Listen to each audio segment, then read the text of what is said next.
Welcome to Science Hub.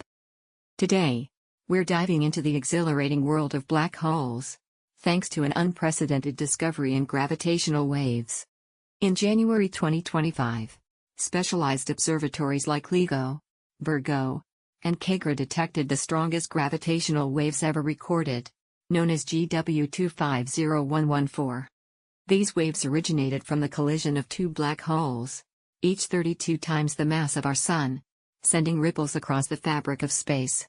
Scientists have been studying these waves and have identified a new feature called direct waves, offering a peek into the shared black hole's event horizon at the exact moment of collision.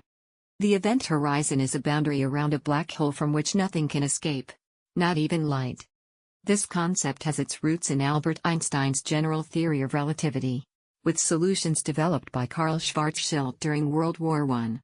The event horizon represents a point beyond which escape requires speeds exceeding that of light, an impossibility according to Einstein's special relativity.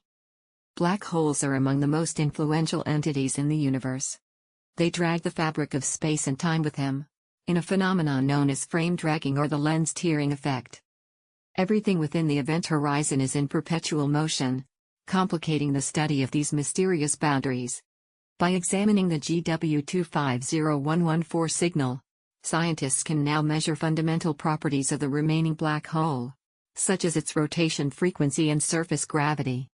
These measurements are the first steps towards testing general relativity using direct waves. Observing gravitational waves offers us a unique opportunity to understand black holes and their enigmatic boundaries better. This discovery not only enhances our knowledge of black holes but also opens new horizons for studying how these massive cosmic entities affect the space-time continuum. As research progresses, we may be closer to unraveling the many mysteries surrounding these enigmatic phenomena.